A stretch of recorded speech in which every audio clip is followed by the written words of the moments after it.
अब गण्डकी बोल्छ दृढ स्वरमा, अब गण्डकी बोल्छ दृढ स्वरमा, नसामा होइन शिक्षा छ गोरमा, नसा होइन शिक्षा छ गोरमा, युवाको हातमा कलम छ रहोस्, युवाको हातमा कलम छ रहोस्, अँध्यारो होइन अब उज्यालो झल्कोस्, अँध्यारो होइन अब उज्यालो झुल्कोस्। हजुर धन्यवाद कार्यक्रम सञ्चालकज्यू, आदरणीय याजकारी महामहिम सभाका सभाध्यक्ष महोदयज्यू, प्रमुख अतिथिज्यू, विशिष्ट अतिथिज्यू, सम्पूर्ण अतिथिगणहरू, दुधको दुध पानीको पानी छुट्याउन आसीन हुनुभएका राजवंशी जस्ता निर्णायक मण्डलज्यूहरू, सम्पूर्ण अतिथिगण तथा बोलीका धारका तलवार लिएर खडा हुनुभएका मेरा बलिया प्रतिस्पर्धी मित्रज्यूहरू, आज जीएनजी मिडियाद्वारा आयोजित यस वक्तृत्व कला प्रतियोगितामा म श्री नारायण माध्यमिक विद्यालयको कक्षा 10 मा अध्ययनरत छात्र सन्तोष पौडेलको तर्फबाट स्वीकार्न छ हार्दिक नमन।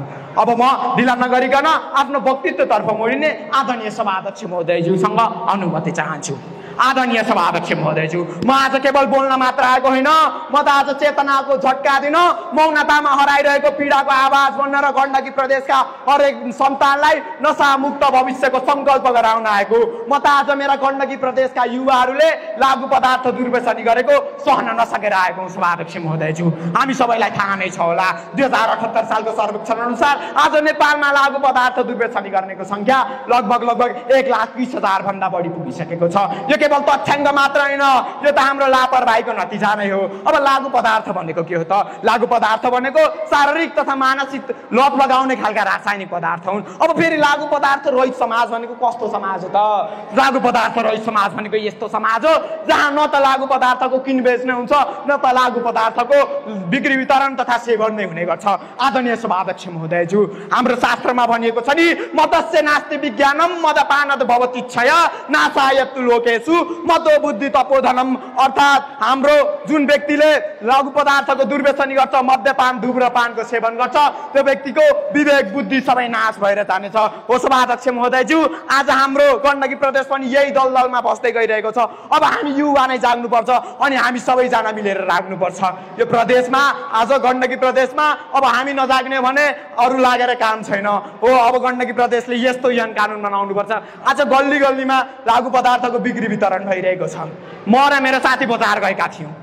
म र मेरो साथी बजारमा गयो, मेरो साथीले उता छेउमा बसेर एउटा दाइले चुरोट खाएको देख्छ।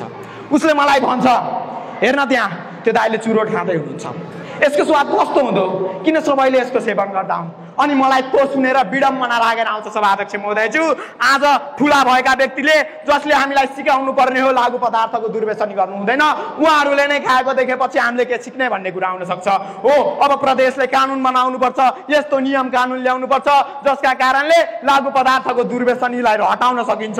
त्यो कानुन हो गल्ली गल्लीमा लागु पदार्थ र चुरोट खैनीको बिक्री वितरणलाई रोक्नु हो। अब लागु पदार्थको बिक्री वितरणलाई रोक्न यो मात्र गरेर सम्भव छैन। अब परिवारबाट माया दिनुपर्छ, समाजले दिशा देखाउनु पर्छ, विद्यालयबाट नै अब जनचेतनामूलक कार्यक्रमहरूलाई सुचारू गरेर देखाउनु पर्छ। हो सभाध्यक्ष महोदयज्यू, अब गण्डकी प्रदेशले यस्तो युवा खोजेको छ जसले नवनिर्माण गरून्, नाकि लागु पदार्थको दुर्व्यसनी गरून्। अनि हाम्रो गण्डकी प्रदेशले अब सङ्कल्प लिनेछ, एउटी आमाले आफ्नो सन्तानको आँखामा रातो रङ होइन सपना देखुन्, अनि गण्डकी प्रदेशका युवाहरूको मुखबाट चुरोटको धुवाँ होइन अब चेतनाको धुवाँ उडोस्। आज अब हामी लाग्यौँ भने भोलि आउने पुस्ताले हामीलाई उत्प्रेरक मान्नेछ, र यदि आज हामी लागेनौँ भने भोलि आउने त्यही पुस्ताले हामीलाई सराप्नेछ सभाध्यक्ष महोदयज्यू। अब हामी सबैजना लाग्नुपर्छ, सबैजना जाग्नुपर्छ।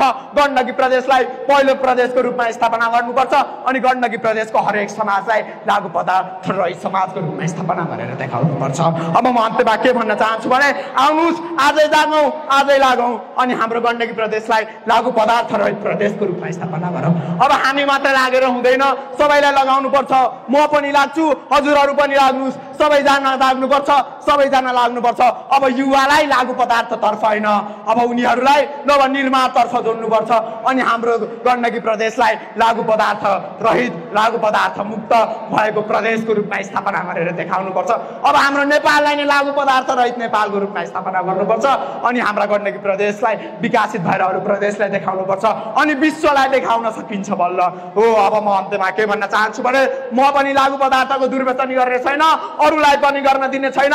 आउनु सबैजना मिले हातेमालो गर्दै गण्डकी प्रदेशलाई लागु पदार्थ रहित प्रदेशको रूपमा स्थापना गरेर देखाऊ भन्दै म आफ्ना 2-4 शब्दहरू टुङ्गाउँदै यहाँबाट बिदा हुन चाहन्छु। हस्त धन्यवाद। जय देश, जय गण्डकी प्रदेश। अब लागु पदार्थ रहित समाजको रूपमा गण्डकी प्रदेशलाई पहिला स्थापना गरेर देखाऊ भन्दै म आफ्ना 2-4 शब्दहरू यहीँ टुङ्गाउन चाहन्छु। हस्त धन्यवाद। जय देश।